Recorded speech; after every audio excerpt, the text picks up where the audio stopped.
এক সম্প্রতি দেখা যাচ্ছে ষান্ডা খাওয়া নিয়ে মারামারি বা বিভিন্ন ধরনের কথাবার্তা চালাচালি হচ্ছে।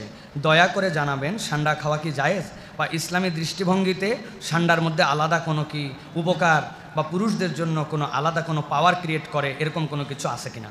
প্রিয় ভাইরা, প্রথম কথা হচ্ছে যে ষান্ডা যেটা আমরা দেখি, এই ষান্ডা হচ্ছে একটা প্রাণী এবং এই প্রাণীটা হচ্ছে মরুভূমি বেজ একটা প্রাণী।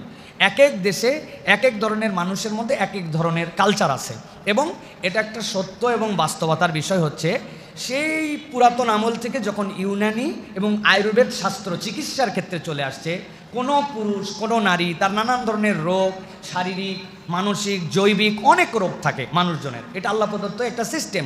তো এইগুলাকে ডেভেলপ করার জন্য এক এক দেশের মানুষ এক এক ধরনের কাজ করেছেন, এক এক ধরনের চিকিৎসা পদ্ধতি নিয়েছেন। নবী করিম সাল্লাল্লাহু আলাইহি ওয়াসাল্লামের কাছে এসে জিবরাইল আমিন বললেন, ইয়া রাসূলুল্লাহ আলাইকা বিল হিজামা, আপনার জন্য হিজামাকে দেওয়া হলো। নবীজি বললেন, আমার সামনে দুইটা ট্রিটমেন্ট উপস্থাপন করা হয়েছিল, একটা আগুনের ছ্যাঁকা দেওয়া, আরেকটা হচ্ছে হিজামা নেওয়া।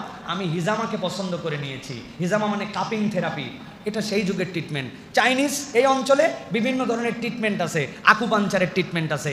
এই অঞ্চলের মানুষ পুরুষত্ব বৃদ্ধির জন্য জিনসিন সহ বিভিন্ন কিছু গ্রহণ করে, কিন্তু আরবের ট্রেডিশন ছিল এই ষান্ডাকে তারা মনে করতো শক্তিশালী তার প্রতীক এবং এটাকে তারা বিভিন্নভাবে ট্রিটমেন্টে ব্যবহার করতো। এখন প্রথম কথা হচ্ছে যেটা জায়েজ না না জায়েজ, হ্যাঁ জায়েজ, এটা আপনি গ্রহণ করতে পারেন। হারামের তালিকাটা এবং তার ক্রাইটেরিয়াটা রাসূলুল্লাহ সাল্লাল্লাহু আলাইহি ওয়াসাল্লাম বর্ণনা করে দিয়েছেন। আপনার পছন্দ হোক না হোক এটা আপনার বিষয়, কিন্তু জায়েজ না জায়েজ আপনি আমি নির্ধারণ করতে পারবো না।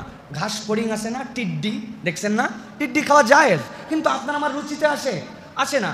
আমার মেয়ে কাঁকড়ার জন্য পাগল, যেখানে যাবে সে কাঁকড়া খাবে, অক্টোপাস যেটা জায়েজ এটা খাবে। আমি তো এইগুলোর থেকে ওই টেবিল আলাদা করে দিই, তুই ওই টেবিলে খাবি আমি এই টেবিলে খাবো, এটা আমি খাইতেই পারি না। জায়েজ, এটা আপনার রুচি বা অরুচির ব্যাপার। কারণ ষান্ডা যেটা বাংলাদেশের ষান্ডা একটু ভিন্ন কারণে হিট করছে, এটা আপনারা জানেন। সেই বিষয়ের কথা আমরা বলতে চাই না বা এখানে প্রাসঙ্গিক না। প্রশ্ন যেহেতু আসছে খাওয়া জায়েজ বা না জায়েজ, আপনি যদি মনে করেন যে এই প্রক্রিয়ায় খেলে জায়েজ এবং হালাল হবে সেটা আপনি খেতে পারেন। তবে আমাদের দেশের মানুষের কাছে এটা অ্যাভেলেবেলও না বা আমাদের দেশের মানুষের জন্য এটা অতটা প্রয়োজনীয় নয়। অতএব প্রিয় ভাইয়েরা, এই বিষয়ে আমাদের জন্য মতামত হচ্ছে যে এই প্রাণী যারা খান বা যারা ব্যবহার করেন এটা নাজায়েজ বা হারাম নয়, ব্যবহার করতে পারবেন।